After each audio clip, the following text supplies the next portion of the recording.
Yo, which means we might not even break into like 16-hour cast. We might not get there. Let's go. But now that we're settling in and spawning in the top left-hand corner of King's Cove, we have the South Korean Protoss player, the Blue Protoss. Just took down Shin to make it to the finals. We'll see if he can do the same to his next Zerg opponent. It is Classic. And spawning in the bottom right-hand corner, we have the South Korean Zerg player, the Red Zerg, representing Team Falcons. Just took down young Yakov to make it to the finals. It is Rogue. And once we wrap up the events, once we wrap up the finals, we will be going over the bracket to catch up and have a little bit of greater context as to everything that did transpire. Again, I've been avoiding the bracket this entire time, and soon we will be able to embrace it. Soon TM, baby, soon TM. As so far, we do have our standard opener, Hatch Gas Pool. Hatch Gas Pool out of Rogue. Likewise, Classic just going for a Gate Expand. Now, Classic just had a very intense and very aggressive semifinals. Back-to-back, just aggression and all-ins out of Classic. We'll see how he does approach this grand final. So we'll see how he does approach Rogue. I'm sure he'll get there, but on a large map like King's Cove, I'm not really fond of aggressive builds. So I would imagine we're going to be opening up Standard initially.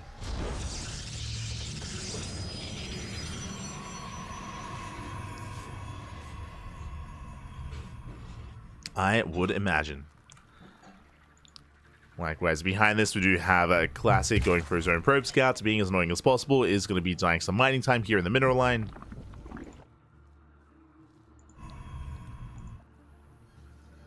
Does deny mining time. From here, we can settle it.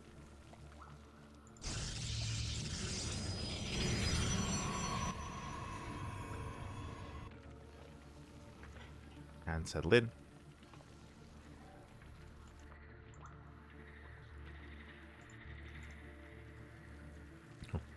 Really, we're going to be keeping an eye on the initial tech of choice from Classic. Based on the pylon placement, I would assume Stargate, but I mean, based on what we've seen, so there we go, okay.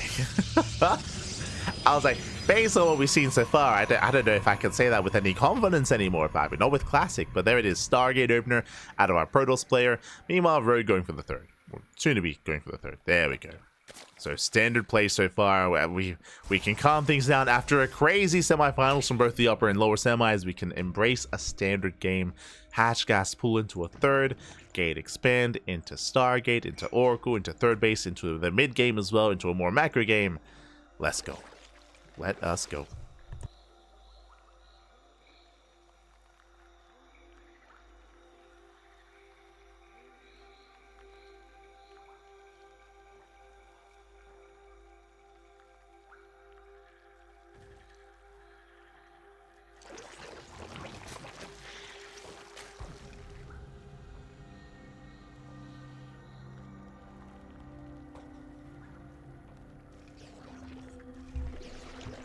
Settling in. We are going to be settling in. So just once again, just making sure that all was open. Just staring at the room. As oh my god, okay, so I assume never mind. What I just said, never mind. I assumed it was going to be an Oracle opener, but no, Void Ray. It's going to be a Void Ray opener instead out of Classic. The goal here is to hunt down Overlords, hunt down the Overlords, and of course take the third. But from here, the tech is going to be hidden. So the question becomes, what does he throw down? Does he throw down a second Stargate, a Fleet Peak, and a Twilight Council, Oracle into a third, into a standard game state? Our eyes are on Classic. What I will say, though, coming into the series now, is in Game 1, if we open Void Ray, I would love to see a Void Ray opener in Game 2 as well, and have him deviate from whatever build he does embrace here, just to keep Rogue guessing. But now Rogue does go for a safety Roach Warren. Yeah, 4-minute Roach Warren out of Rogue. Very safe play here from the Zerg. Is going to finish up in time for Glaive Adept Harass and Glaive Adept Aggression, in case that were the case. That were to be the case. Oh, and there it is! There it is! Void Ray opener into Sky Toss. Fleet Beacon is on the way, and Classic, he is rushing into, I would imagine, Tempest. You can also go into Carrier Rush. That is also viable, but I feel like we see Tempest more often than not from the side of Classic. And here we go. He is spicing up. Yep, 2 double Stargates, Mass Tempest. Let's go. Now, this, I believe, should be the Classic variation where I say Mass Tempest. Whether he goes Tempest or Carrier should only be up to 4 at most, and then switch into Ground Toss. And the goal would be switching to ground tools. Meanwhile, Void Ray gets across the map. Oh my god! The Void Ray does overextend. Not too worth it here for Classic as the Void Ray goes down. Oracle does bust into the mineral line, gets 3 drone kills, which is a little bit better, but still not ideal here from Classic. Did overextend, takes a lot of hits. Oh my god, takes a lot of damage. Has to get the hell out of here, and there it is, a carrier. Okay, so it's going to be a carrier rush. Now, we can go one of 2 ways with this. And again, typically, especially at the pro level, you don't over-invest into this Skytoss army. You would make 2 or up to 4 carriers, and then go in towards charge, in towards blink instead. And the goal would be to hopefully force an overreaction. To force an overreaction from the Zerg player into a Spire, into a plethora of Corruptor, and then they're stuck with the subpar army against a ground-based composition instead. Yeah, there it is. Twilight Council and Forge. Twilight Council Forge, that should be for +1 and charge. So Classic is already getting ready for that next step. He's starting with the Sky Toss and then hard switching into Ground Toss instead. For those that remember, Classic did popularize this build, was it 2 years ago at this point, in GSL. It was either last year November or the year before that November. Like, again, the years are kind of blurring together a little bit to me, but I think it was last year November in GSL where Classic did popularize. It was in the map pool of... Oh my god, I'm forgetting the names. Not Data C. Jesus. You know the map I'm talking about. Wait, am I thinking of Data C?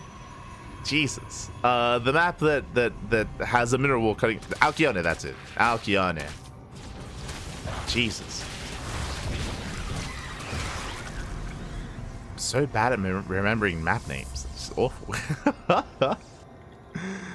But did it on Alkione, that's it.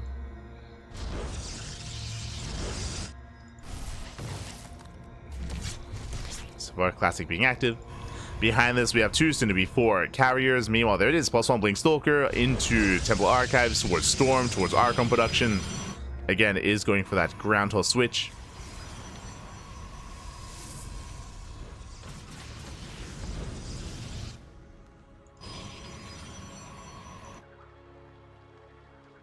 Meanwhile, as we're settling in, big shout to NeatPete8 in the chat. Papi God, thank you so much. I apologize for missing your resubscription earlier, but thank you so much for subscribing for 13 months, over a year of support. Thank you so much, Papi. Thank you so much. Do appreciate it. Gracias. As here we go, the carries are revealed and the carries are moving out.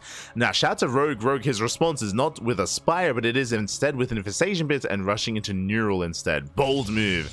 As the carries move out, Ling, Roach move in, and the ground army is not ready here for Classic. He has to recall back home. The carries a recall back home. 6 probes going to be going down. Very nice damage here by Rogue. Gets 6, gets 12, gets 11, 12 workers falling. Eventually this is going to be cleaned up, but this is very nice damage here from Rogue. Just buying time for the rest of his army, buying time for Hydras and for Infestors. Infestors are building up. Bearing in mind as well that we haven't actually seen it at the pro level, but Microbial Shroud has been buffed. Actually, yeah, I just realized I don't think I've seen it at all, even in the PTR. Maybe once? No, not even. But Microbial Shroud, now it does actually, it like sticks onto the Hydras. It's like a sticky like smudge, if you will. It sticks onto them for like a couple of seconds. So now Hydras can be more mobile. If they move out of the Shroud will follow them. Shroud will follow them for like a couple of seconds. Which means now you can actually spit against storms, and it's okay. It's okay. The problem though is because of the NG overcharge. Look at how many storms there are. You can like maybe dodge like 1 or 2 storms, but mate, we got so many storms available here. Speaking of, storm pops up. Oh my god. Yeah, brutal storm on the Hydras. There's a second storm. There's a Microbial Shroud. Another storm. Another storm going to be popping up, and yeah, the army's going to crumble. Aye. The Hydras, they do melt. You can see the Shroud trying to follow them as well. But alas, Classic is snowballing out of control. He shuts down the main army. But I appreciate it. Hey, I believe that was the first time in like half a year that I've seen Microbial Shroud in the pro level. Do let's see. I appreciate it.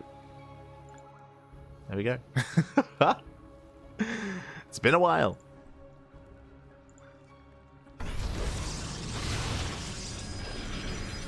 As a Classic, he shuts down the main army. behind this, gearing up, getting into immortal production, charge, +2, plus on air attack, and more carriers on the way. And yeah, Classic is just securing himself. Looking good, looking strong.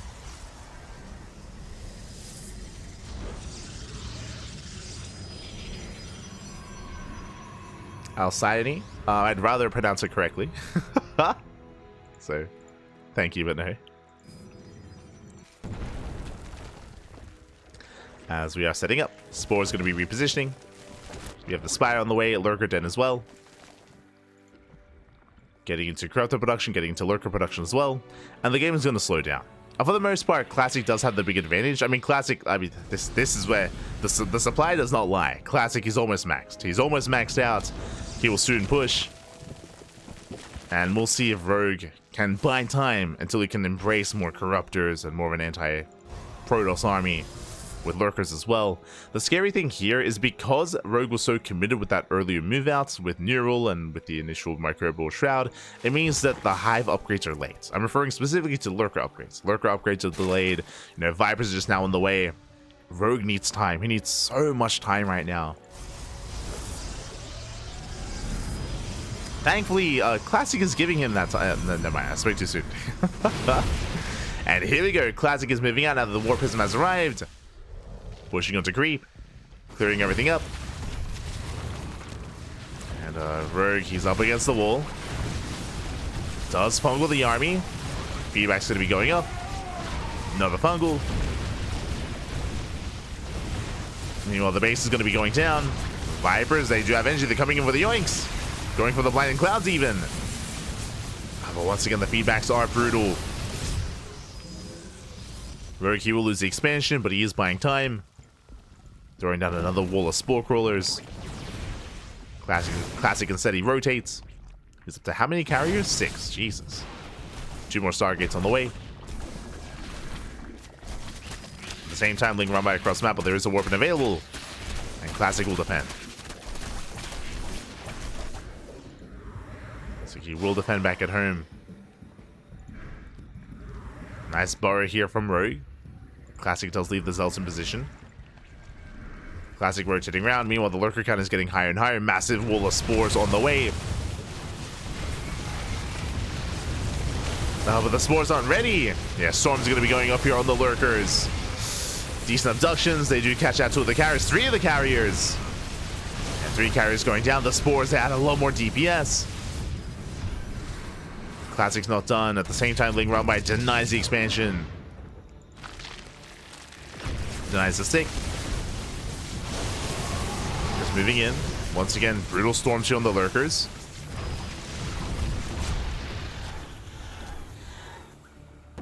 Classic unable to break through.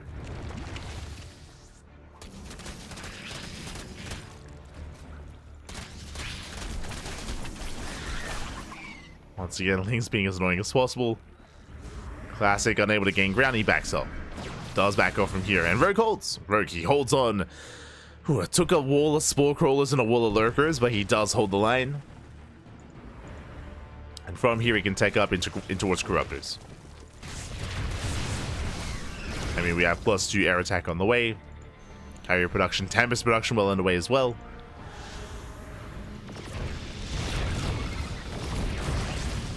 This Classic will secure a stick. He's embracing those upgrades, building up more Tempest. Refining his army. And coming into this, I do favor Classic here just because Rogue has invested so heavily into Lurkers. I mean, look at the army here. 13, soon to be 18 Lurkers. What else is there when it comes to anti-air? It's mainly Spore and Hydra. It's mainly Spore, Hydra. As we saw, the Spores that were doing well for themselves initially, but that will change with the arrival of Tempest. Not just Tempest, but Tectonic Destabilize is also on the way. That does boost the damage that Tempest do to buildings. Specifically, that helps against breaking these Spore lines. So these Spore Crawlers are going to be less impactful, less effective against the new army of Classic.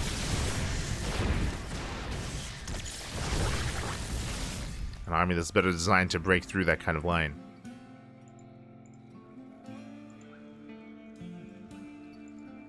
We're still trying to hold on. Classic waiting for his upgrades. He's up to how many Tempests? He's so far, ooh, only 2. We have 2 more Tempests on the way. Well, the Tempest count is quite low. Thankfully for Rogue. Tempest count is low, so he can still buy time. Embracing more upgrades. Building up his bank. Lings able to delay the expansion. Classic rotating over.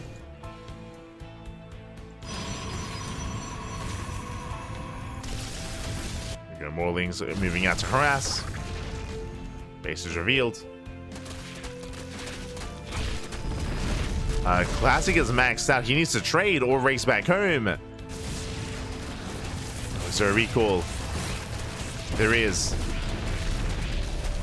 Workers, they come in. It looks like the base is going to go down. Yeah, there's no saving it.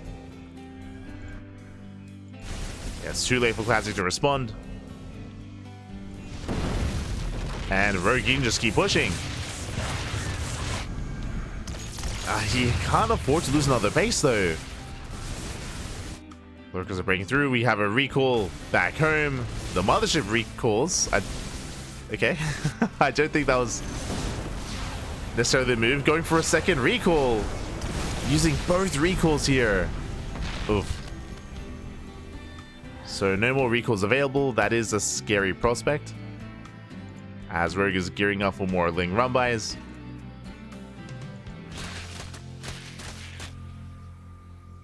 And again, Rogue is just buying more time. Second Spire's on the way, getting to +3 air attack, into a greater Spire, into just all the 3/3s.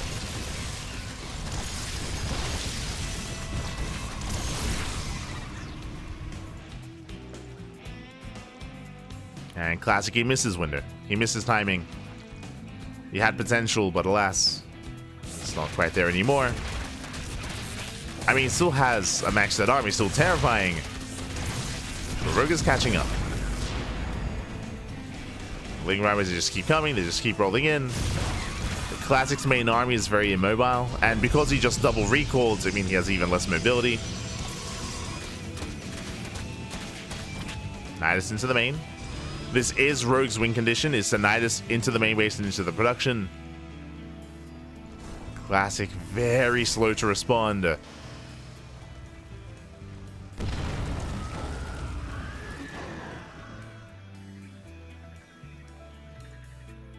We'll shut this down.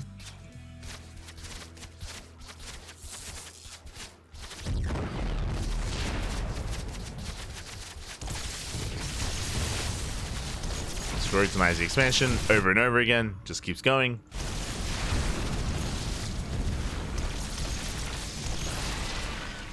Add this into the main. Classic does tend to expand. God, it's such a slow warp-in as well. Yeah, brutally slow warp-in. The lurkers, they bust on out. Again, Classic still trying to race back home. And the production's under fire. And Classic is just being pulled apart. But there is no Nidus, which means there's no way out of this. Uh-oh. Yeah, there's no way out here. So many lurkers going to be going down. And suddenly, this is a better trade for Classic. Jesus. Takes on what? 12 lurkers. 25 in total. Down to only 6. Now Classic can respond. I mean, sure, he killed 2 Stargates, but I don't think that matters too much here. Well, Nidus Worm not going to finish here in the natural.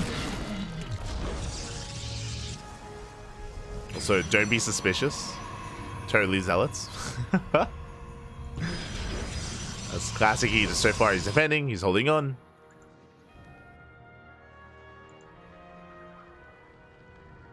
In the head-on fight, I do still favor Classic.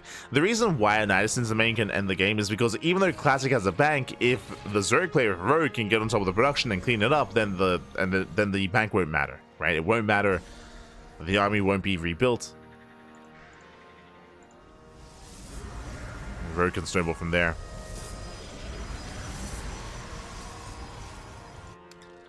Well, Classic being active. There we go. The corrupt account looking quite healthy. 29 corruptors.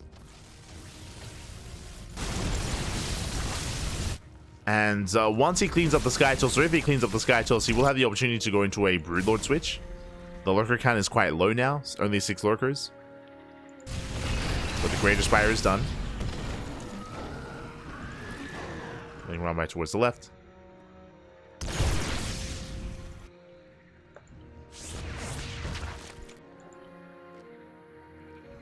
And Lings, they do get into the mineral line. Once again, Classic not in position. Once again, there was an opening here, no site defense. And Rogue is going for the expansion, and he will get it. And the base goes down. Meanwhile, Rogue is hunting for those Tempest. Looking for any kind of opening. Any way in.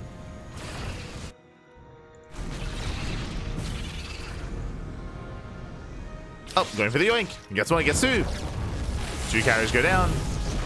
Takes a storm to the face. Well worth it for Rogue.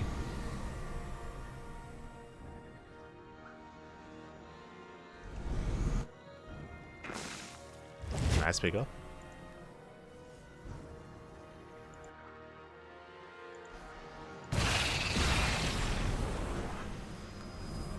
More carriers building up. Likewise, when it comes to remaxes, I mean, the same is applicable in the opposite way, where if Classic, if he is able to take a strong fight and then push in towards the natural and push in towards the tech in the main, then likewise he can also try to end the game then and there. Especially as the production just trickles in. But whenever Classic tries to be active, he's forced back home. Just time and time again with these Ling Rumbais and counterattacks, Classic just has not been able to be too assertive here for the past, I want to say, like 10 minutes.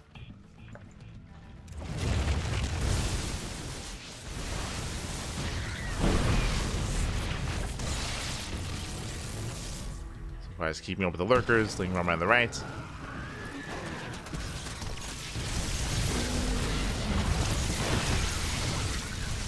Nidus goes down.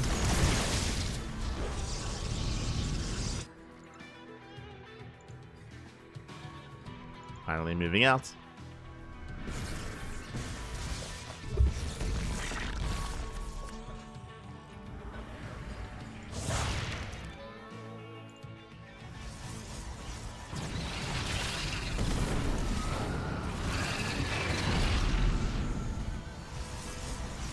Nidus does finish in between the bases. Rogue is about to finish up 3-3.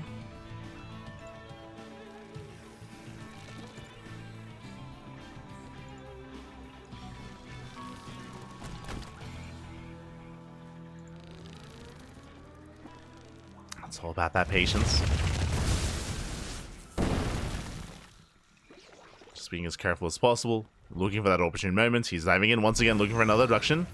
Going for the recall. And Mothership recalls across the map. Goes to the expansion. Does or can always recall back home.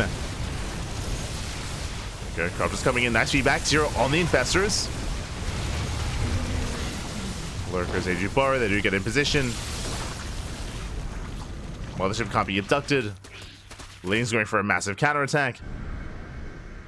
And it looks like we're setting up for a recall. Yeah, there's a recall back home.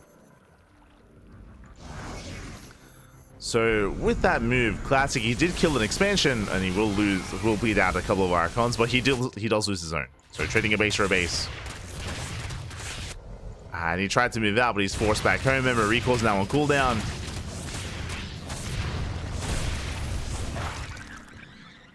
Once again, Classic, he has to respond. He turns everything back around.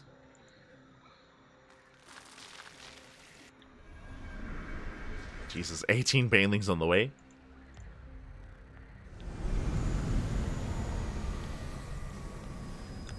And really, those are the moves that we're waiting for Classic to pull off. It's just, he can always just double recall, right? He can get across the map, recall back home, recall across the map, recall back, just... is how you want to approach things. Banelings, they get shut down. Nice storms.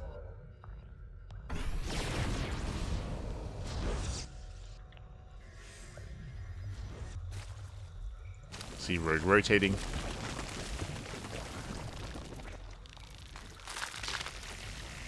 There we go. We have 10 Broodlords on the way. Never mind. We had 10 Broodlords on the way. Rogue does cancel. That does burn through some resources, by the way, doing that. So Rogue has to be careful.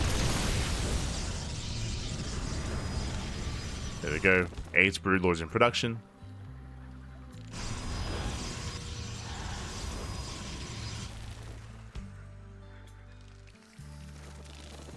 That's 21 Corruptors.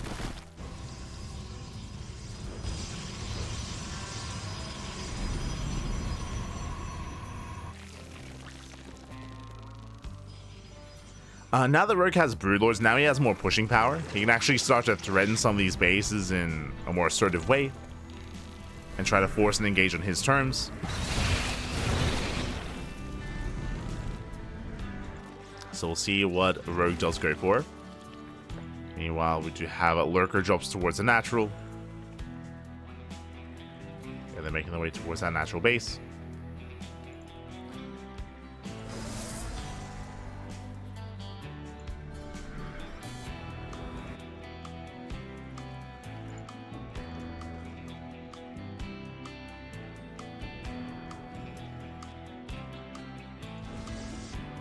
Once again, Classic with not the most well split army, but he's got some storms. Has some storms ready. 14 links going down.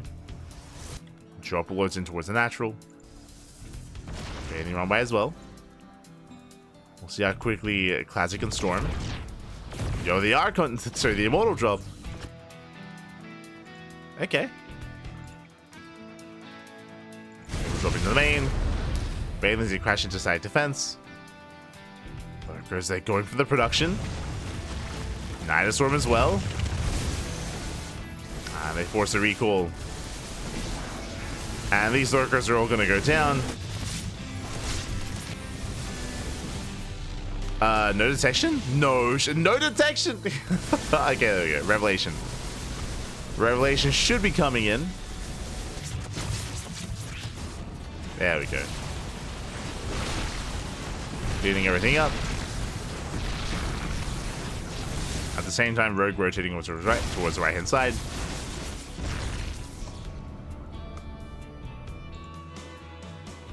Side defense was not rebuilt. Was not repowered. Hopefully Classic realizes this. We do need to repower these gateways and shield batteries.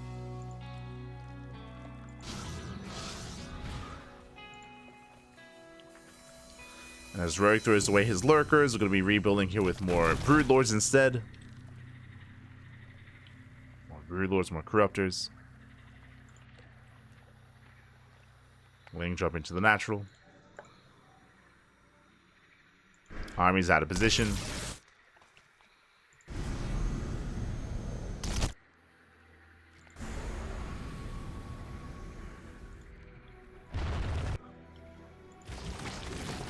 One as well. Come in with those Lurkers.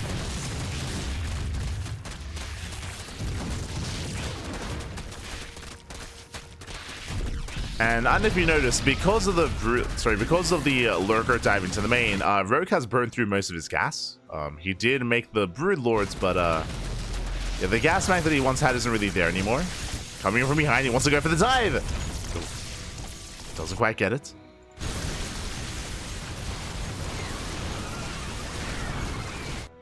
Yeah, he had like 1 remax in him, so he can't really afford losing this army. Rogue has to be careful here. Broodlords, they knock down the expansion. But like, Rogue does not have enough gas to make this many Broodlords again. At least not right now. So he has to be careful.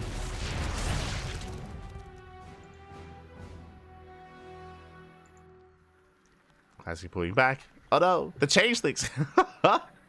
Changelings, they do cause a bit of a traffic jam here in between the bases. Hopefully Classic does notice eventually. There we go. Does break out.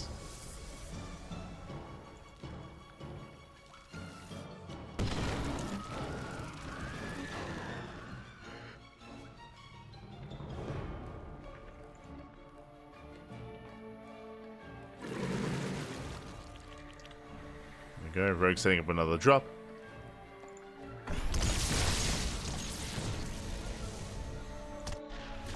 Prism into the main. That does get the spawning pool.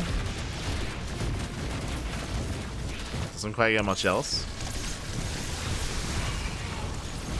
As Classic pushes in, the drop lords are set up. Here come the brood lords. Fungal in the main army. Classic pulling away. Chain Fungal. Chain Fungal's coming in. Decent storm. Slow zone as well. Another storm. Corruptors able to go for the dive, and I feel like we have to recall. Oh, it might just be too late. Yeah, has to go for the fight. Has to commit. Massive power bombs. Power bombs going off. There's a recall back home, and Classic will lose almost everything. A massive plummet in supply. Is forced back. With that, Classic, he lost 4 carriers, he lost 6 Immortals, 5 Archons, all the High Templar. That Classic has a bank to remax, but he's remaxing on Void Ray. Oh my god. Okay. Going mass Void Ray. Tempest are being shut down. Nice catch here from Rogue. He's snowballing out of control again. He's not allowing Classic to rebuild. Not giving him time. Void Rays are coming out, but it's too little too late. The entire army crumbles. Broodlords, they break on through. And Rogue, he's going for the kill.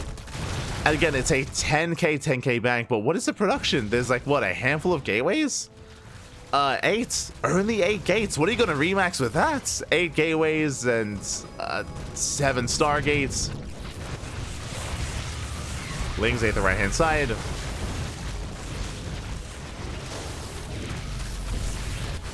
Rogue pushing in, getting on top of the production. Rovers are falling.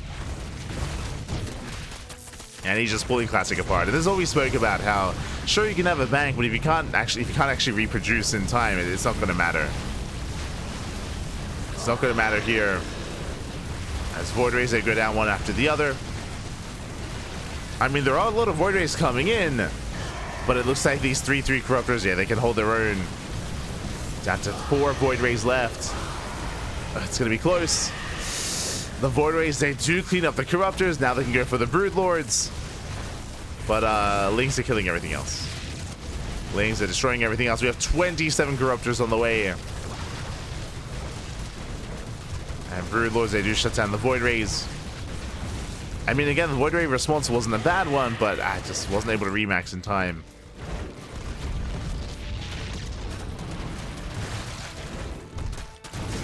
As everything's just crumbling here. At this point, we may just see I was gonna say a tap out by elimination, but GG gets called and Rogue takes game number 1. Whew. GG. GG, well played. Again, unfortunately, Classic was caught out on the map. Classic lost everything in one fell swoop, and immediately Rogue counterattacked. Immediately he counterattacked, never allowed Classic to spend his 10k bank. Classic had so many resources available to him, 10k minerals, 10k gas, but he could not spend it, could not rebuild. GG. GG, well played. Rogue takes a lead in the series. Does take lead. Shout out to Dave Testa in the chat. Papi, ¿qué tal? ¿Cómo estás? Bienvenidos. Thank you so much for subscribing for 21 months. That's a lot of months, Papi. That's a lot of months. Good to see you. You're back. Oh, you're back. Welcome. Welcome back, Papi. Welcome back. You're back to Twitch. Let's go. So here we go. We are settling in. So I'm just catching up with the chat. What a sad ending. So died with 8k worth of resources. Technically, he died with, I want to say, what, like 18k? It's a lot of money. A lot of money.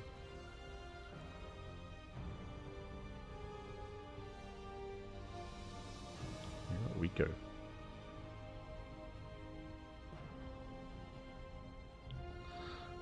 And now we're getting into game number 2.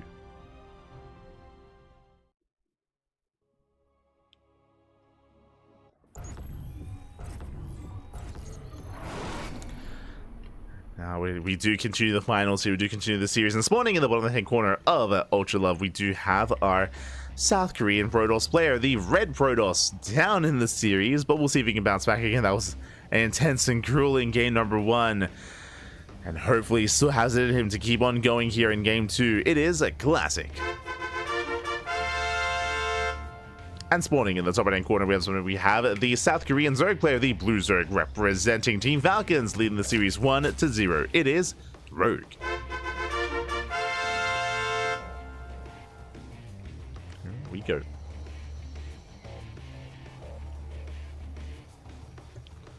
So we are going to be settling in.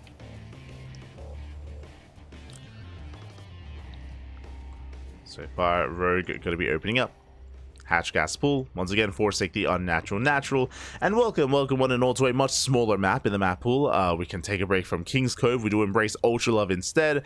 I mean, there's a bit of a give and take here. On the one hand, this map is smaller, that is true, but the map is also very defendable, one of the most actually in the map pool, just because of the choke points. We have a lot of choke points here towards the third base, towards the fourth base as well. You can knock down the towers, and there are just so many choke points and points of elevation where it is not uncommon to end up in a split map scenario. We've seen a lot of late game here on Ultra Love. At the same time, the rush distance by ground is shorter, so because of that, even though it can be much more defendable, we could still try to embrace something more aggressive here. And based on what we've seen from Classic in the past, I mean, clearly he is not afraid to embrace a crazy all-in. So we'll keep an eye on Classic, see what he goes for. As a reminder, last game, Classic did open up double Stargate into a Fleet Beacon into a Carrier Rush, so clearly not necessarily playing standard. Not necessarily. Here we go.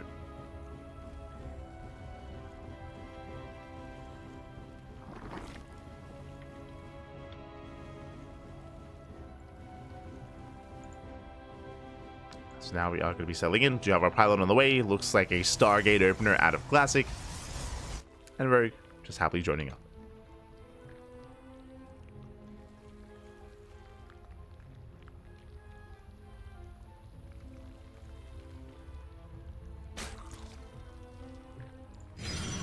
There we go. Stargate opener. Stargate into, I mean, I was going to say Stargate into Oracle, but if you remember, last game was Stargate into Void Ray, which led into the Hidden Fleet Beacon. As I mentioned at the time, I do like the idea, especially if you do open them once with a Stargate open into Void Ray. I would like to see that again, just to try to keep the Zerg player guessing, keep them in the dark, and kind of play even mind games here with his opponents, make it look like the same opener and go for something very different instead. We'll see. We'll see if Classic does open Void Ray for a second time. Now is going to be settling in. Rogue happily joining up, getting his third base, working towards link speed, pulling out of gas. Everything's looking normal so far. And at this time, Oracle opener, not a Void Ray. So it looks like something much more standard. Oracle into a third base, into triple Oracle. Everything looking much more of the norm from the side of Classic. For the first time here today, actually. As a reminder, Classic, he was an animal earlier against Shin.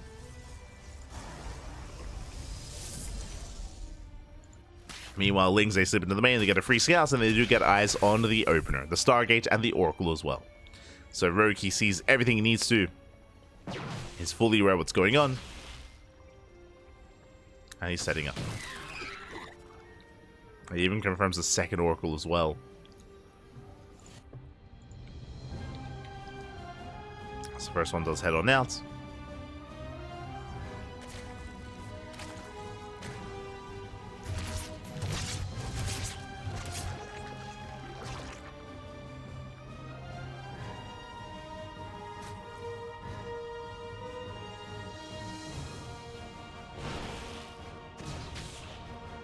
And we'll see what Classic can get done. For the time being, he's hunting down Overlords, he's establishing his third base, he's opening up triple Oracle, 2 Oracles initially to harass, the third one can be rallied back at home to defend, or just across the map as well. And we'll see what Classic can get done. It's going to be on Rogue to minimize losses, to defend, to keep up with the Oracles. 430 Roach Warren, decent timing here with the Roach Warren, relatively safe. Queens are ready, Queens they zone away. And so far, Rogue holds. Is going to be holding on. Behind this, Classic going Twilight Council into Forge or +1. I would imagine Blink. We'll see if he does deviate into Charge instead. Shading into the natural, not quite. As he pulling back. There we go, +1 and Blink on the way.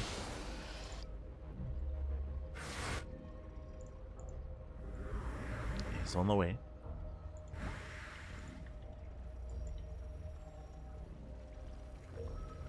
And we'll see if Classic ever does take his gases here at the third, as we do have quite a gateway explosion ahead of us. Getting up to 5 gates. West Station strap into the main. Not bad. Oh, does catch a decent chunk of drones. So far, 3 workers and a queen. Not bad at all.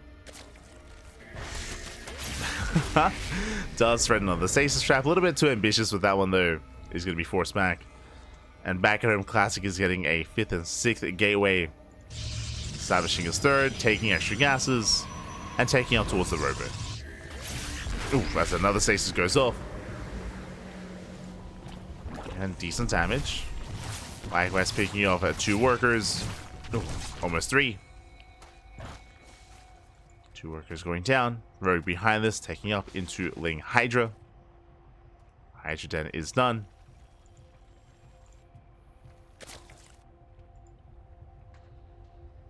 We are just gearing up.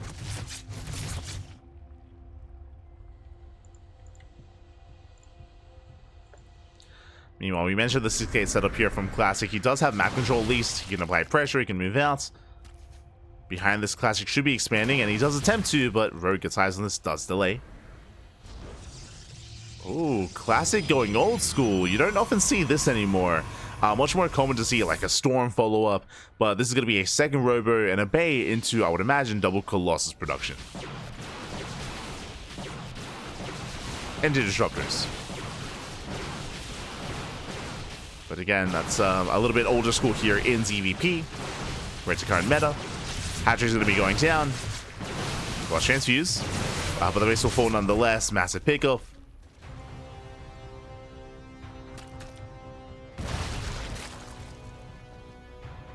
Classic will snipe the expansion. Behind this, a 2nd Forge. Double upgrades. Rogue's still building up. Interestingly enough, Rogue, instead of prioritizing on expanding and droning up, I mean, he is taking it back up 4th, but he's taking up a little bit faster. Infestation bits at Lurker Den. Rogue, his goal here is to rush into Hive Tech and Lurker production. That is the goal for the Zerg. Just rushing into Lurkers.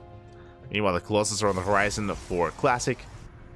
And against Ling Hydra, he can do quite well against this. Lings, they come in for the surround, they will force a cancel. Oh. Yeah, massive pick up here. Cancellation on the 4th base. Classic, he races back home. Despite having all these Stalkers, Classic, he hasn't really achieved much of anything with this army.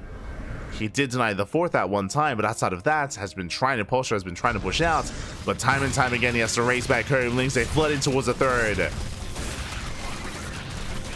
They take down the cannon. Oracles, they turn back around.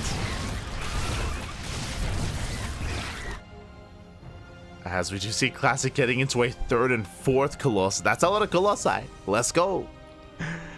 Getting up to 4 Colossus. And we'll soon move out.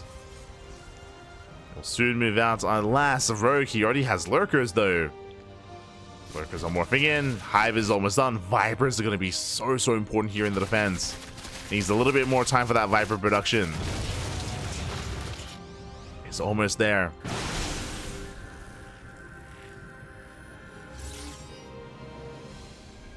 Assets will being active. Changeling does get eyes on the main army.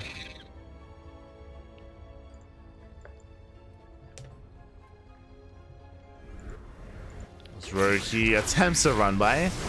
And again, even though he's not doing much damage, he's keeping Classic busy. Just time and time again, just keeping him busy here. Pinned back at home. Classic, he is soon to max, soon to move out across the map. He has that death ball of an army. And can Rogue hold on? How many Lurkers? 11. 11 Lurkers so far. Classic looking for another way in. Knocks down the 5th base.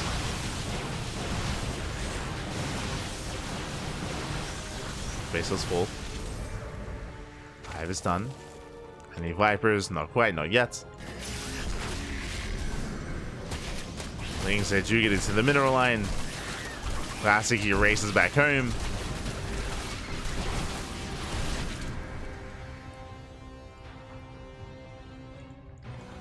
Doesn't take long at all though to just rotate back and forth. Shooting space in the front lines. Duckling run by. Oh, we'll take a stasis to the face. But still slips in. Buying more time.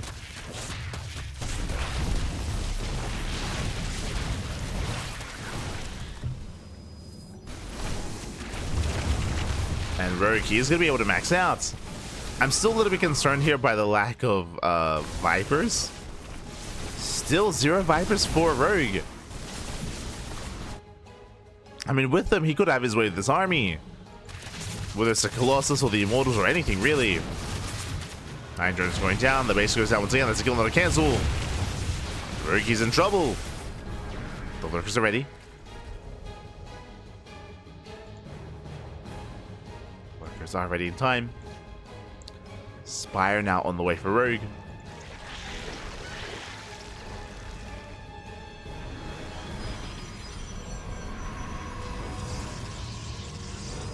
Classic turns back around.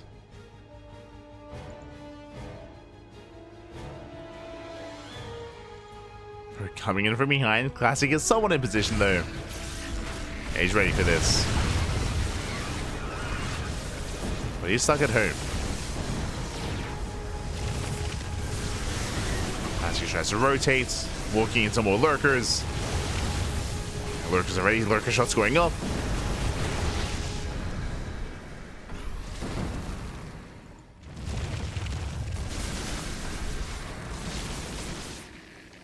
Still looking for another way in. Nice events here against the Zealots. Oh my god! Oh my god! Classic pushing into lurkers. Not like this. Not with the Ground Army. Not into the Concave. Rogue does that trade. Is pushing forward. He's gaining ground. Oh my god! Yeah, brutal losses here for Classic. Trying to brute force his way in. Oh, he takes so much damage. More Immortals going to be going down. Not a worthwhile trade. It's pushing into the lunkers back. Meanwhile, Zelrama does take down the expansion. Workers once again burrowing. And it looks like Classic will eventually break out. Yeah, we'll clean this up. Wasn't the prettiest of trades, but does clean up the Lurker army nonetheless. Zealots, meanwhile, they get across. No, they bust into the natural. GG gets called. There's just not enough of them to defend. And Classic, he will barely tie up the series. GG. GG, well played. He was able to clean up all those lurkers, get across the map as well. And again, as I mentioned, a little bit surprising. Even though we had a hive, Rogue never made a Viper. He never teched into Viper production. He had a line of lurkers, which is good. And, I mean, it works even better if the Protoss moves into the concave of lurkers. But if they don't, I mean, then how do you make use of that kind of army here? Typically with abductions, typically with Vipers. Alas, it was something that Rogue completely did avoid. And with that, Classic was able to have a bit of a stronger time against that. GG. GG well played. With that, we tie things up 1-1, and we are getting into game number 3. As a reminder, best of 5. Best of 5 finals here. Plenty more games ahead of us. Plenty more games to come. So getting into ley lines. Let's go.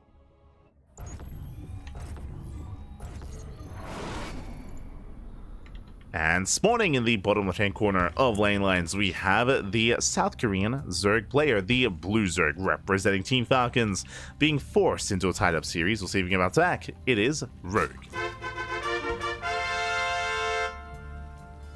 And spawning in the top right-hand corner, we have as opponent, we have the Red Protoss player.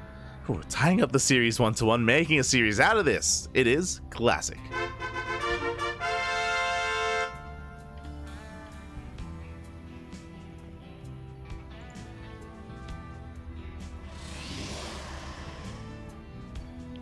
Go.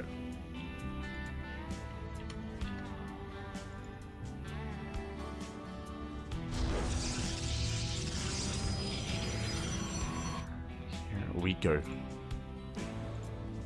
Also, this is a little bit off topic, but We are attempting to organize a show match between Trigger and Estrella, which I do look forward to, by the way. An end of year show match here on the Cranky Ducklings, and I just tabbed over to my Discord, and Trigger was asking Estrella like, "Hey, when is a good time to play our match?" And Estrella's like, "When the time is right." Say, oh, okay. Thanks for that, Estrella. God damn it. Shaking my head. As we're settling into our game 3, and again, we have seen quite a bit out of these two players. I mean, last game was a much more standard setup here, which is again why I thought it was a little bit peculiar of Rogue to take up into lurkers, but not quite take further than that. Wasn't able to make full use of his hive, but now we're settling into ley lines. Ley lines, it has, of course, a very similar rush distance by ground compared to Ultra Love. Is defensive as well, not as defensive as Ultra Love, but still we have a relatively defendable and fortifiable third and fourth base, and we'll see what kind of game we do end up in. Very helpful, man. Very helpful. Yes. The stars must be aligned. Yes, exactly. He will consult the sky, and he will let us know what he sees. He'll let us know when to ride. For now, Stargate opener. It is going to be a Stargate opener here by Classic. Once again, game 1 we saw a Void Ray, game 2 we saw an Oracle. What do you have for us here in game 3? About to find out. Likewise, Rogue getting into his Hatchcast pool, into his third. Standard opener so far to Rogue. In general, Rogue is quite fond of rushing into Lurker tech here in this matchup. We saw it quite similarly in game 1. We saw it here in game 2 as well.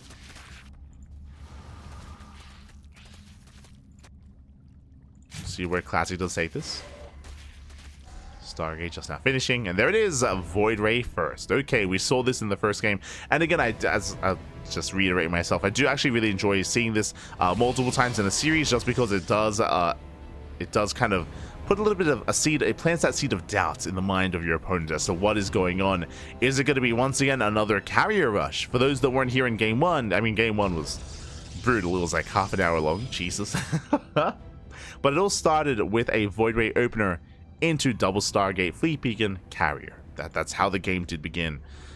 So again, I'm sure that's going to be in the back of Rogue's mind. Not saying that Classic is going to do that here again in this series. He could, but I doubt he will. But again, anything is possible. Link Scout does slip in, does get eyes on the Stargate, gets eyes on the follow-up Oracle, and should eventually be chased down. Overlord does fall. Third base being taken. Ling is cleaned up, and now the question becomes, where do we go from here? Do we go for a Fleet Beacon, a Stargate, a Twilight Council, a Forge? Where are you taking us?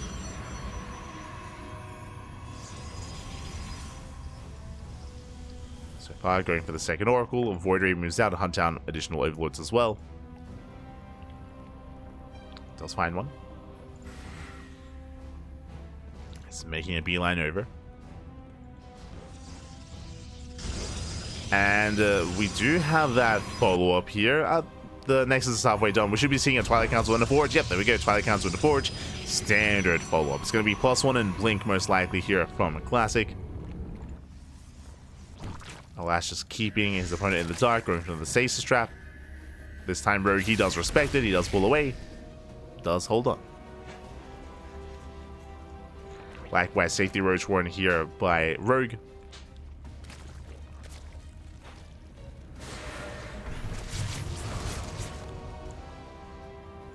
Safety Roach Warren.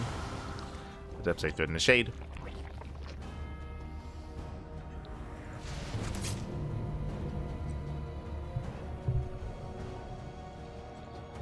So our Rogue is keeping up. Happily droning, taking it to the lair. Do have a gateway explosion from Classic, but it's just 6 gates. So 6 gate setup.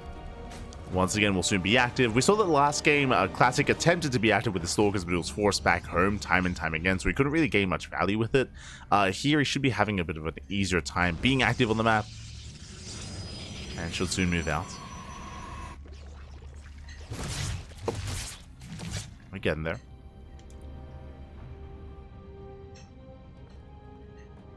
Oracle's going to be forced back. So far, no major losses, no major damage in the mineral lines. Rogue going to +1 range. That tells us that Rogue may actually embrace a more Roach Ravager heavy composition. We'll see if he goes straight for the Hydrogen. So here we go. Classic is moving out. Behind this, Classic is taking his gases and he's taking up. He's taking up into a Robo and a Templar Archives. Working towards Storm, Archons, Immortal Production. Classic does poke in. And he should deny the expansion. Yeah, Rogue going for a Ling counterattack instead. Fourth base is cancelled. Lings, they hit the third. And Classic, he's gonna race back home. Nice hold position micro here, saving the cannon. Barely does save it. Cannon does survive.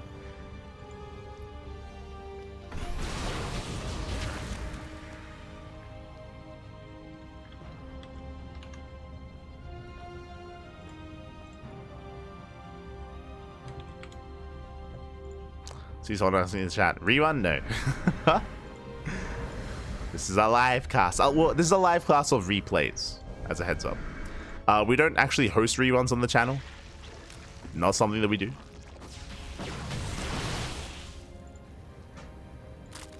This Classic is being active.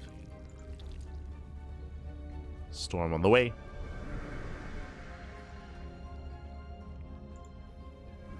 Classic once again gonna deny the fourth for the second time. Not bad. Yeah, it does blink in, does go for the dive. Oh!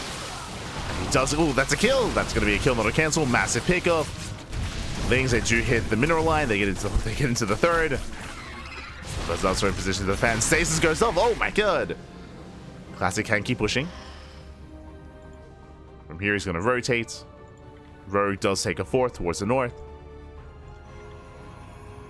Likewise, we do see Classic keeping up with the Lings. Does keep up. Behind this, embracing the splash damage of choice. Storm is now done. Yeah, Storm, he has High Templar.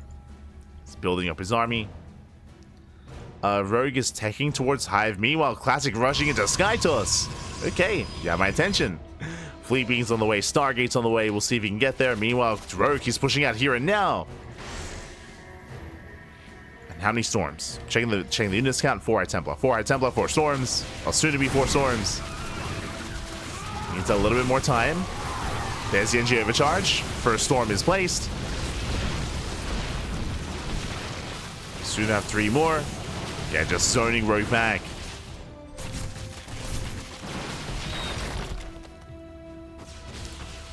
As Classic does defend, Rogue, he rotates over towards the center base. Dragging Classic out of position. Classic otherwise distracted. Rogue pushing in towards the mineral line. Oh! Storm's going to be coming in. Not quite. But the base goes down. Regardless, Classic's attention is being just pulled apart left and right. Nice Storm on the Hydras. Classic, he will lose the base. He'll lose the expansion. Lings, they bust into the mineral line. Probe's going to be going down. Classic just getting pulled apart. There are some Zelts across the map, but they're not really getting much done. Yeah, Rogue, he defends. We'll catch the Prism. Prism goes down. Lings, they collapse on the High Templar. They get what they get to. Oh my god! Massive pickups. 2 High Templar and the Immortal. Not quite the Immortal to survive. But 2 High Templar. Which means how many storms are left? 2. Only 2 storms remaining. Soon to be 4. The High Templar count is very low. And more High Templar morphing in. And Rogue is already remaxed. He's already remaxed at this point. And before Classic can even afford any Sky Toss, I mean, he has the Fleet Beacon, but he can't afford anything. He's stuck on 3 bases. Classic, he is broke. Needs an expansion. Lings, they dive in. Once again into the mineral line. There are some storms available, but I mean, she's storming Roach Ravager. Rogue, he can take some storms to the face. Oh my god. For the most part, some of the storms are brutal. Regardless, Rogue is just forcing back the army. The expansion is getting low. A crazy blinker at a Classic. And the expansion does go down. Rogue behind us just rallying across the map. doing what he can, and Classic is 2-base all in. At this point, he's just completely 2-base all in. It's all or nothing. Looking at his army, I mean, he's got 4 Immortals, he's got 4 High Templar, he has some Storms available. The army, it's not looking too bad, it's just there's not much support. There's not much support here.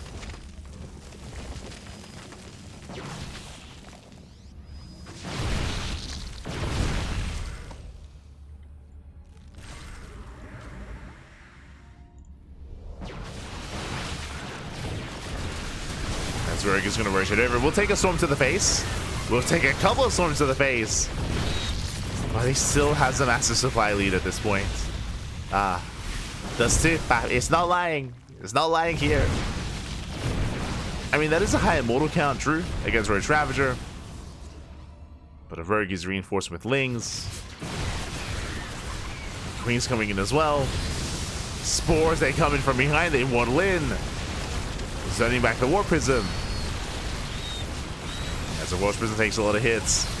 Reinforcements trickling in. Not the cleanest of trades here from Rogue, but GG gets called as Classic. He runs out of steam, and Rogue takes a 2-1 lead. Whew. GG. GG, well played. It does take a lead here again. Classic definitely had his moments in this game, but the non-stop run-bys and non-stop counterattacks, we've seen that time and time again, even in some of the previous games where Classic would try to gain some momentum, but it would be forced back time again and be stuck at home, and he'd miss his timings. Would miss his timings as a result. Rogue would snowball from there. And with that, GG. GG, well played. Rogue does have a 2-1 lead, and Rogue now needs one more game to close things out and to take the entire series and become our champion. Meanwhile, the pressure is now on the Protoss, spawning in the bottom left-hand corner of Frostline. We have the South Korean Zerg player, the Blue Zerg, representing Team Falcons, one game away from becoming this week's OlimoLeague champion. It is Rogue. And spawning in the top right-hand corner, we have the South Korean Protoss player, the Red Protoss, representing himself down in the series. He has to fight back here and now to force the ace match. It is Classic. We go.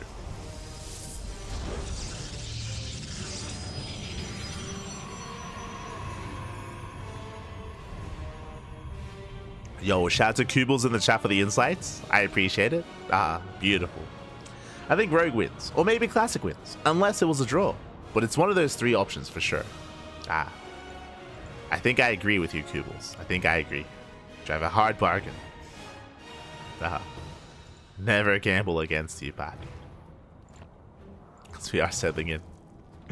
So far, Hashgas pools, standard opener once again here out of Rogue. Meanwhile, my eyes are going to be on Classic. Again, typically it's been Classic that's been deviating. And when it comes to the last game as well, I should emphasize that Classic, as he was taking a 4th base, if you remember, he was taking towards Sky Toss with the Fleet Beacon, but he never got to embrace that kind of composition. He never got to embrace a proper 4-base economy. He was just pulled apart left and right. That is something that Rogue has been flexing the entire series here, is his counterattacks, his multi-pronged aggression, and his ability to just pull Classic apart time and time again. And this is something that Classic needs to adapt to. He needs to adapt to this, either investing into additional static defense or just getting a little bit more used to leaving units in position to defend. Otherwise, ready for these run-bys and counterattacks, as it has been hurting him so much in this series already. But now though, we'll see. We'll see how we do embrace Frostline. Frostline, of course, is one of the larger maps in the map pool, very large map. Likewise, longer distance by ground as well. The bases are very isolated, bases are really spread out. And I'll be honest, I can see a world where Rogue can really excel on this map. It can be so awkward and so difficult to rotate and defend your 3rd and your 4th. They're just so spread out, and again, there are just multiple ways into these expansions as well. So not the most easiest to really defend here. And Classic, he's opening up aggressively. Let's go. What do we see? Twilight Count. Beautiful. This is going to be a Twilight Count opener here out of Classic. And he does pull out of gas. He pulls out of gas. What will this be, Glavedeps? It's going to be Glavedeps here from Classic. If it was DTs, he would stay in gas instead. That is the big tell for what this should be. So 4-gate glaze, should be seeing extra gateways and the Robo alongside this. Here we go. The Robo has been placed. And Classic will soon settle in with those upgrades. But that's going to be forced back. So far, we have a 3-gate setup. Should soon be seeing a 4th. There it is. 4 gateways here for Classic. And Glavidips, of course. As you did mention, again, he pulled out. He pulled out a gas. So this does, or as a reminder, this is not supposed to be an all-in. We have seen, or at least we did see Classic previously against Shin open up 4-gate glaives into a 2-base all-in with a Mass Immortal, at least as the follow-up. That is true. There is that as a possibility when it comes to a follow-up. But the build itself is designed to just get economic damage and give the Protoss player a lead. Meanwhile, back at home, Rogue, he is settling in. Throwing down the safety spore in the main. Droning on up. Evo Chamber Opener is concerning to me. This tells us that, yep, Fast Pulse on melee. Well, you know what that means? No Roach Warren and no Baneling Nest. Not yet. There is potential for a Baneling Nest response, but I'm very concerned for Rogue. There we go. Thankfully, Drone Scout, or Overlord Scout, does scout into the main. He confirms everything. He sees the Robo, he sees the gateways and the Twilight Council researching. What does he need? At this point, because he's making nothing but lings, we need at least a Baneling Nest. Ideally a Roach Warren, but it might be too late for that. Might be too late for a Roach Warren. There it is. Baneling Nest is on the way, but is that too late as well? Because here comes a mass amount of Glavidips. And again, only pure Link Queen to defend. Rogue is in trouble. He is in quite a bit of trouble here. So far, trying to keep up. Adepts, they cancel the shade and make their way towards the 3rd. Denying mining time.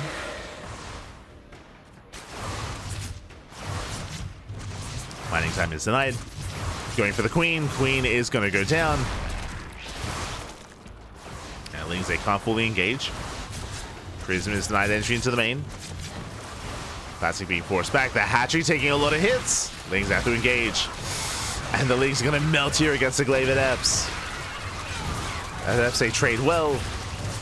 Meanwhile, 4 Adepts, they shade into the mineral line. And drones are going down in both locations. GG gets called as Classic pulls Rogue apart. And we are going to the ace match. Whew. GG. Again, 4-gate glaives, that was not meant to end the game, but the stars aligned. What were we missing? No Roach Warren, and Fast Plus on melee. Blindly, Rogue, he was getting ready for Ling Hydra. He was intentionally skipping Roaches and skipping Banelings. As a result, he got caught with his pants down. Got caught completely with his pants down. By the time he realized what was happening, it was too late. It was too late. He did throw down the Roach, he did throw down the Baneling Nest, but it never finished. It never came into play, and Classic snowballed out of control. Did snowball out of control. Again, just punishing the greed of Rogue. And with that, we find ourselves in the ace match. We're going the distance. We're going all the way. And one way or another, the series ends here and now on El Dorado. Crazy. Oh my god. The final map of the tournament. As a reminder, this is a loser's pick, of course. And now we're forced to play on El Dorado. Beautiful. Let's go. And spawning in the bottom left-hand corner of El Dorado, we have the South Green Protoss player, the Red Protoss, tying up the series 2-2, forcing the ace match. He has momentum on his side. Can he keep this going? It is a Classic. And spawning in the bottom right-hand corner, we have his opponent. We have the blue Zerg player from South Korea representing Team Falcons. It is Rogue.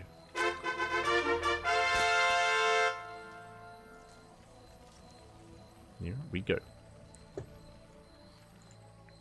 We are going to be settling in. See someone asking in the chats, when are these from? If you're referring to the games that we are casting here today, from a couple of hours ago, from earlier today. Basically, when we were casting the Fiber Cup, that was when the OlimoLeague was being held. Of course, we were busy casting on other tournaments, and now we're here to embrace those replays. And now we're here to crown our champion. Let's go. Let us go. And again, welcome one and all to El Dorado. El Dorado, fun fact, a very short rush distance by air, short rush distance by ground as well if we do expand towards each other and take these southern bases and southern locations. As a result, we actually have seen a lot of players embrace fast sky toss on this map, going Stargate and Void Ray into Tempest or into Carrier. Even MaxFax has embraced that build in this matchup on El Dorado. So I'm curious if Classic reverts to that style. Again, I do favor that on El Dorado, but we'll see. We'll see if he does embrace it. Meanwhile, back at home, Hatch, gas pool, standard opener here by Rogue, settling in.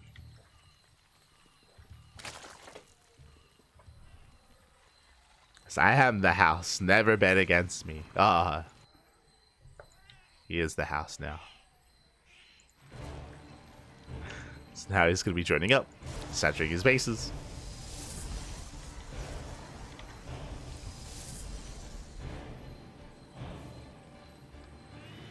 Three, 7. Oh, and also we have confirmation. Just double checking because we finally made it to the finals. Finally made it here to the ace match as well. Here today, how many hours of StarCraft did we cast so far? 14.5 hours. Let's go. We made it. Just shy of 15 hours, Bobby. Just shy of 15. Yo, I am gonna pass the hell out after this cast. Gonna pass the hell out. And then we'll wake up. And then we'll do it all again. Let's go, Bobby. Let's go. I'll be honest, though. I thought it was gonna go longer. Big shout out to the players for the semifinals. If you were here for it, if you're here for the semis ended real quick. That was both semifinals. They were like 15-minute series. Like it was really, really short games. Big shout out to the players. I thought it was gonna be over, mate. I thought it was. Oh no, it's gonna be the end of light. Stargate opener, Stargate into Void Ray does make sense. As I mentioned before, this map we have seen a rise in popularity of Stargate play into Fast Fleet Beacon. I'm curious if that is the plan here for Classic once he hunts down the Overlord. We'll see what he does after the Void Ray. I mean, it's a bit of a give and take. On the one hand, we've seen a lot of Skytoss rushes here on this map. At the same time, it's been played out and it's a little bit obvious, so like, do we want to embrace that? I'm sure Rogue has faced off against it before. I'm sure he's experienced with it. We'll see. As the Overlord does fall. Classic taking his third. And we are waiting for our tech of choice. What is the follow-up going to be? Twilight Council, Fleet Beacon, Stargate, Forge. And there it is, Twilight Council into Robo. Early Twilight Council as well. Okay. This could be a couple different things. This looks like a delayed Archon drop. It looks like delayed Archon drop. So Twilight Council into a Templar Archives, into a War Prism, into Archon drop across the map. That's what this looks like. That's what this feels like. We'll see if we get there. We'll see if we do go for the delayed Archon drop. As Lings, they do hit the natural, knocking down the Adept. Oh, they do slip. No, they slip in.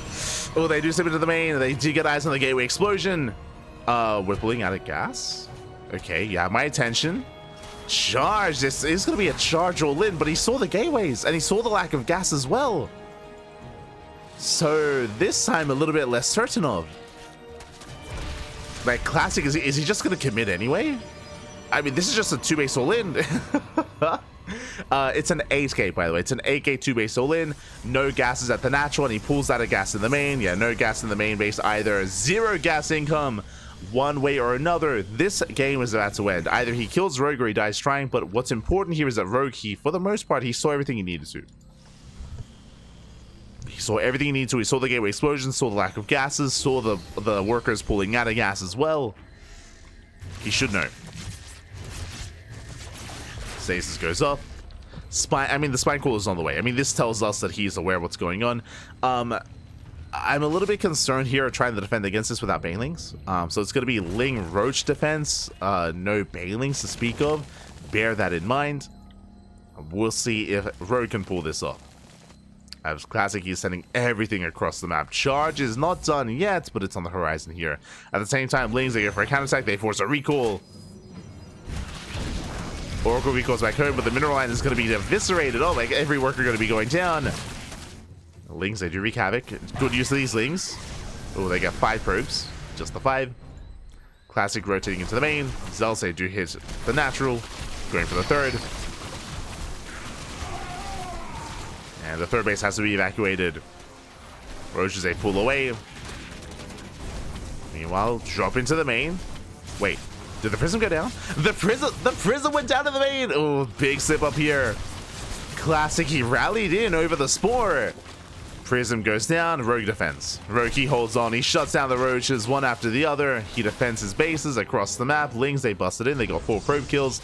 And Rogue, he's perfectly fine. Is perfectly safe and sound. He will lose extra drones. But these should be sustainable losses here. Should be able to replace. Should be able to keep up. 10 drone kills here into the natural. 10 workers go down, but Rogue, he's still up in economy, and here comes the counterattack.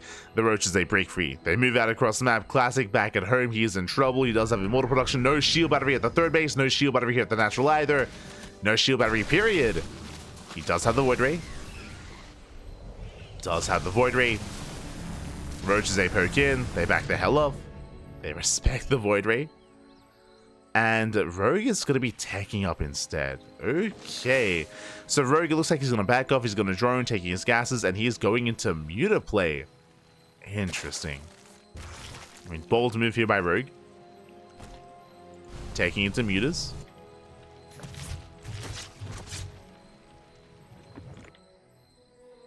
Oracle gets turned away. Zealots, they bust in towards the 3rd.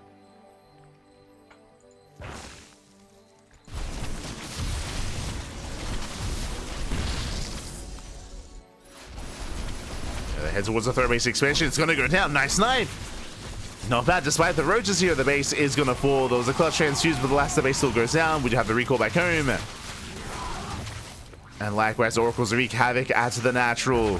Rogue out of position. 11, 12 drone kills. Not just 12 workers, 13, and a full scout. He gets eyes on the Spire. He knows what's going on. He's fully aware. Blink is on the way. Should be seeing side defense in the bases. Rogue, I mean, he has no more surprise factor here. Trying to push in. Lings, they do slip into the main. Wall is wide open. Classic doing his best hero impression. As Lings, they flood into the main base. Classic turning back around. Likewise, Oracles do fall across the map. Muta production has begun. And likewise, so the Phoenixes. Phoenixes are building up. So far, Classic is able to keep up with his opponent. He does snipe the expansion. Rogue is stuck on a 2-base economy. Can barely afford Muta play. And we'll see what he can get done. On the one hand, he got scouted, true, and Classic is fortifying himself, but there is a chance. There is a chance that maybe the Mutas, they can get into a mineral line. Maybe the Phoenixes are out of position. He can still wreak some havoc here. Potentially. Don't go into the main, though, because the main is where the Phoenixes are waiting. Or the Stalkers, at least, as well. Speaking of, Phoenixes, they run into the Mutas. Oh! Yeah, they do spot them. And the Mutas, they are going to be zoned away. You can see he's trying to bait out those Phoenixes. No chance to use. Keeping the Mutas alive. Classic backs off. 2nd Stargate on the way. Additional cannons. Rogue rotates towards the north. Still being active. Classic now realizes that his opponent is committing to mass Muta. Into +1 air attack. The Void Ray holds it, so Jesus. Void Ray so tanky. Classic, he holds. Does hold on. Likewise, shuts down the Mutas. Oh!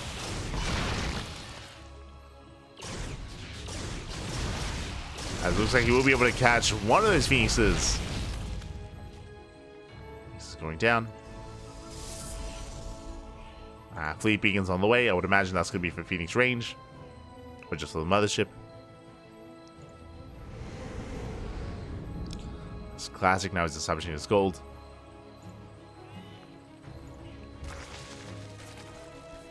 And again, that was a big investment here for Rogue, going into these 13 mutas, and they have not paid for themselves. Now, thankfully, they're still alive. They're still alive. They're still active. There's still potential for damage. And they do pick up another Phoenix. So they are gaining some value at least. But still less than ideal. There we go. Phoenix range on the way.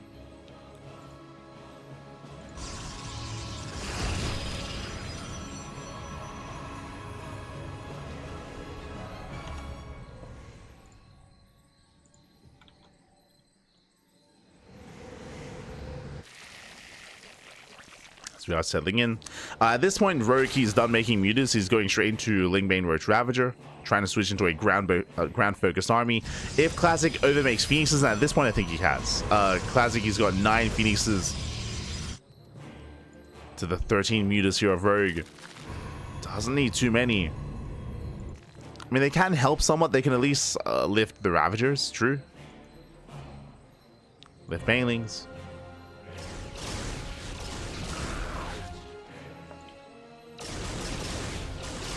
Hey, even not done Overlords as well.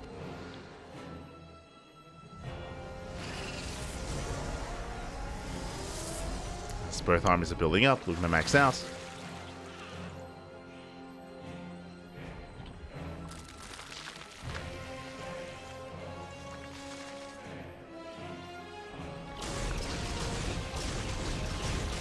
As the mutas are going to be bullied back. Bailing speed is not yet done, finishing up in a couple of seconds. Rogue trying to collapse on the army. Bailing Rumba here towards the mineral line. Up! And Classic does wall off in time. Whew. Whereas main army diving in.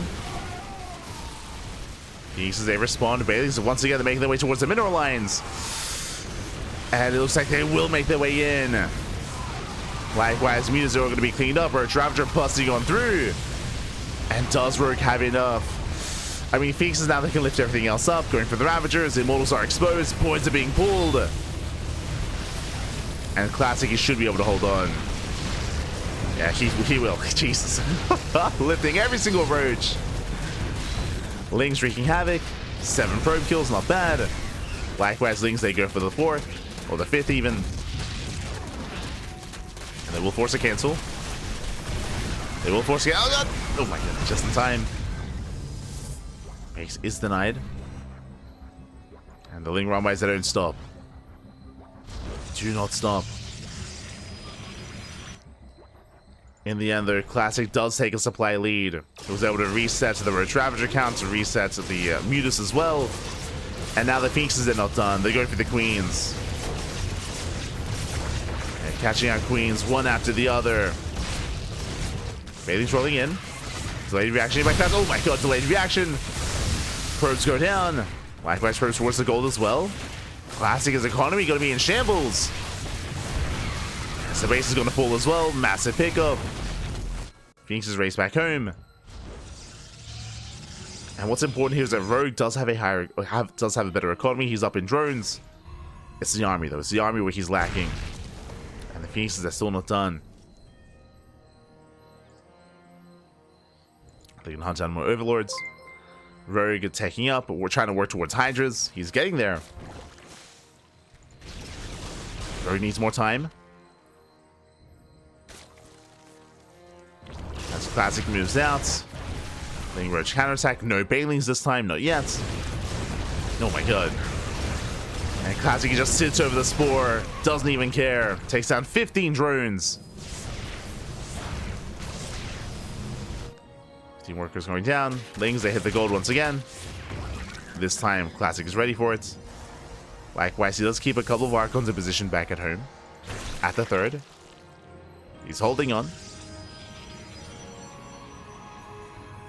Meanwhile, big shout out to the Soul Flats in the chat. God, thank you so much for the gifted bits. Thank you so much for the 200 bits in the chat. We do appreciate it. Do appreciate the support. Gracias, papi, gracias. Thank you so much. It's thanks to what that we get in the channel that we're able to host our events, fund our tournaments, and do this as often as we do as well. So thank you so much. Thank you, do appreciate it.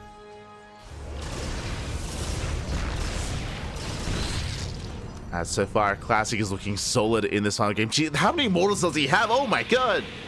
He has what, 10 immortals, 6 archons, 9 phoenixes. You know what he's ready to do? He's getting ready to A move. Let's go. Oh my god, he's crazy. I mean, that's a death blow of a ground army.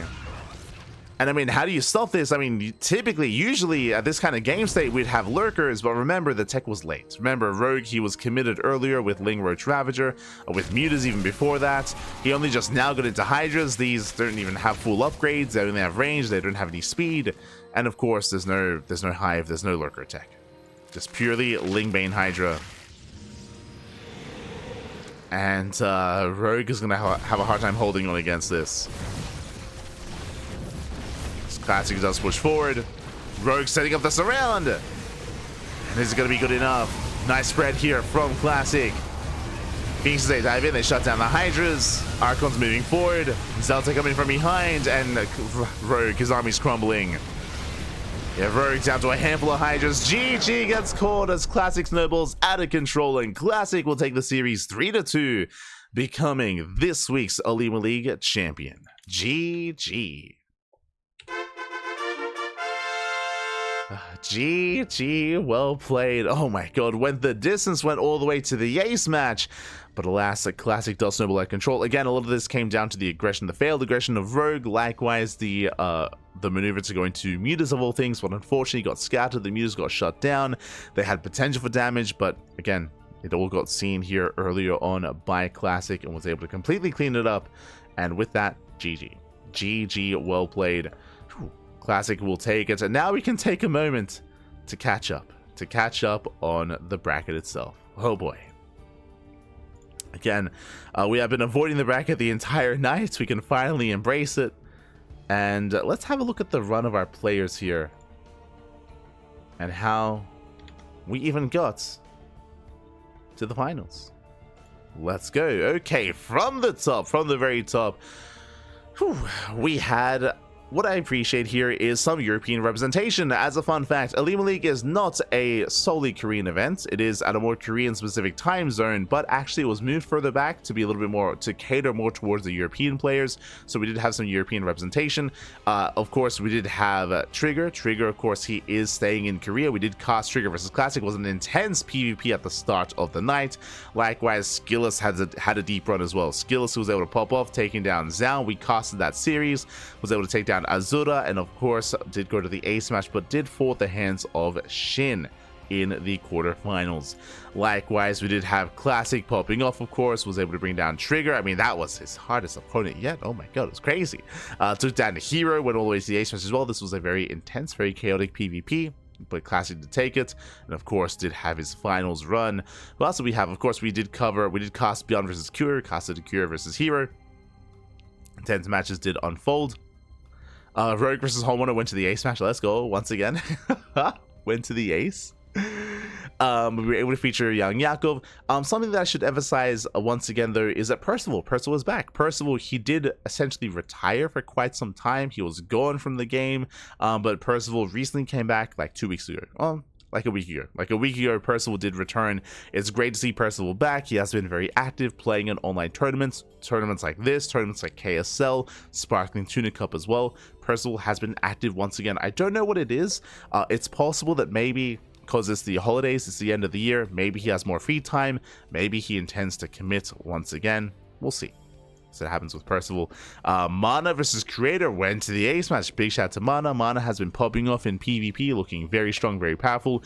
Young Yakov, the most unlikeliest of heroes. Young Yakov, he made it all the way to the semis. Had a very intense ZvZ with Rogue is what I will say. Very short ZvZ, but a fun one nonetheless. And of course, we had more of our regulars here.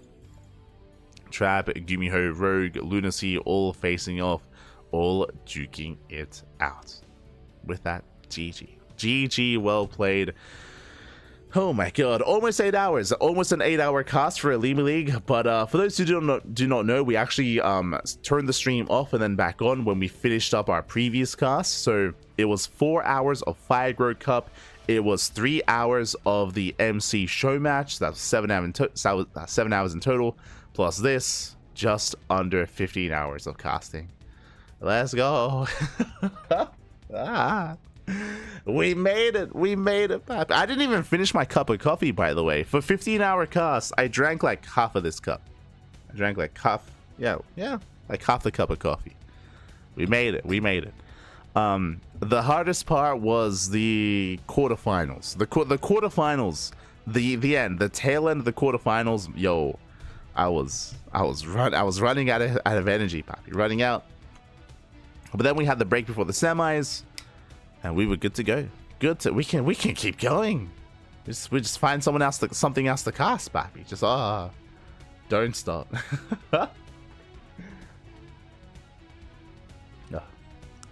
Regardless, GG, well played. Just catching up in the chat.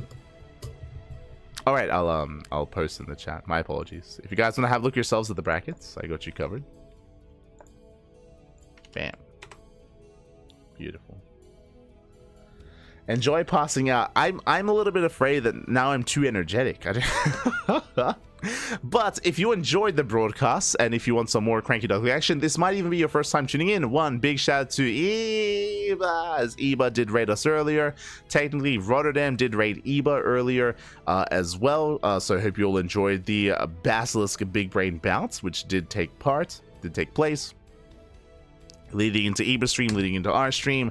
If you're maybe tuning in for the first time, here on the Cranky Ducklings, we cast on a daily basis every single day, multiple times a day. For example, today we casted 3 tournaments back to back. The content continues. But again, we take pride in at least the quantity of the casting that we do. Maybe not always the quality, but the quantity is there, Pappy. We're live more than any other channel out there when it comes to StarCraft. Again, we've been casting full-time StarCraft since 2020. Since the COVID era of StarCraft, casting full-time StarCraft on a daily basis here on the Cranky Ducklings. If you haven't seen us before, you haven't tuned in, I mean, we've been on other channels at times. We've been, the B stream for EPT, we were the B stream for Home Story Cup, we were the B stream for I Am Katowice, B stream for everything, almost everything, I should say. So yeah, we've definitely been around. I've been having the luxury, or have had the luxury, of cast offline events as well with some of the other Australian talent. We are here in Australia, by the way. It is 3 p.m. Yo, we started casting last night at 8 p.m. Now it's 3 p.m. the next day. Let's go. Jesus Christ. Just another day here on the Cranky Ducklings. But our next broadcast is going to be in a couple of hours. Let me just double check the calendar here. Double check. If you are unsatiated, our next broadcast is going to be in 8 hours time. In 8 hours time, we're going to be live with the Massive Coliseum Group B, day number 1. If you're curious, what is the Massive Coliseum? It is the next big major event here. It is an online tournament, and all the top players are involved. Players like Cyril, Raynor, Shin, Rogue, Maru, Clem, Oliveira, Hero, Max Pax, the best of the best are all in Massive Coliseum. We wrapped up Group A last week, and Group B is tonight.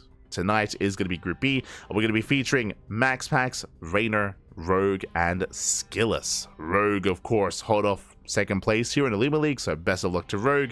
Max Pax and Raynor have been, of course, leveling up. They've been, of course, biding their time and getting ready here for the group stage. Best of luck here with their performances, and Skillus as well. Skillus has been on fire. I mentioned before, how did Skillus qualify for Massive Coliseum? Well, he took down players like Solar. He denied Solar his chance at making it into this main event. Skillus did deny him. We were, of course, fortunate to cover and cast his matches during the qualifiers. And yeah, Skillus, he popped off. He popped off in PvZ, and there's a lot of Zerg players in his group as well. So again, tonight is going to be Group B, Max Pax, Raynor, Rogue, and Skillus. Tomorrow as well, it is a 2-day, each group is 2 days. Each group is 2 days. Saturday, and Sunday. So we do have the group stage here tonight. Likewise, after the Master Coliseum group stage, we're going to be live with the Fire Grow Cup Group B. If you're curious, what is the Fire Grow Cup? We casted Group A earlier today before OlimoLeague. It is a European-focused online tournament. It is a monthly. It is a monthly tournament. It is mainly focused on the CIS region, and we do feature the top players from that region. We actually casted one of them in OlimoLeague. Young Yakov. Young Yakov is going to be a part of that. Young Yakov, Wayne, Nicorette, Milky Cow, Rostock, UD Soldier. So the best of the best in the CIS region are going to be facing off against each other tonight after Masters Coliseum. So back-to-back broadcasts. Same can be said after that as well. So again, if you're interested, if you enjoy the content, if you enjoy the casting, if you enjoy the StarCraft, consider following us either here on Twitch or on the other platforms instead. Exclamation mark socials in the chat. We have Twitter, we have Facebook, we have Instagram, we have YouTube, we have Discord, we have Mastodon, Blue Sky, all things Cranky Ducklings. We're live everywhere as well. We're live on TikTok, we're live on Facebook, we're live on YouTube. Speaking of YouTube, if you didn't tune in live, if you want to tune into some of the VODs, YouTube is the place to be. VODs are uploaded on a daily basis, and of course, because we're streaming on both platforms at once, though the VODs are already there under the live tab. So the VODs are there if you're interested. Otherwise, thank you so much for watching. Thanks so much for tuning in. I'm gonna go pass out. I'm gonna get as much sleep as I can so I'm not dead for the next cast. Let's go. Let's go. Also, a bit of a PSA. We will be having our first days off in a long time in a couple of days. Usually we don't take any days off here on the Cranky Ducklings, but we do have 2 days off over Christmas. We're gonna be taking off Christmas Eve and Christmas Day. So those are gonna be our 2 days off for the year. Let's go, Kappa.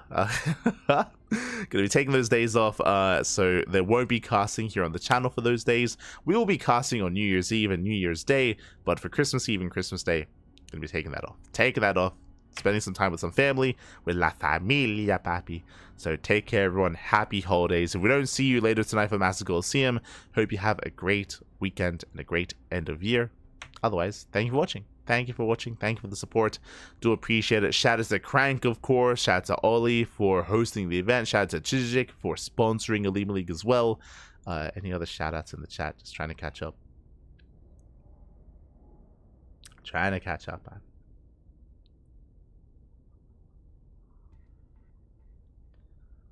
Protoss won. Yeah, Protoss, they always win. What do you mean? Ay. But yeah, with that, thanks for watching. We'll see you guys. We'll see you guys tomorrow, or we'll see you guys later tonight, depending on where you are in the world. We'll see you later. Also, I did tease it a little bit, but we are getting some end of year, New Year's show matches ready. One of those, I just teased it, is Trigger versus Estrella. So we are setting up a show match between Trigger and Estrella, and some other unnamed players as well. So we are getting that ready for the end of the year as a bit of a Duckling celebration to celebrate the beginning of 2025. So stay tuned for that news soon, TM. Otherwise, gracias, hasta luego, cuídate, papi, cuídate. See you guys next time we see you. Until then, yeah, take care, everyone. Until next time, ciao, papi, ciao. Until next time.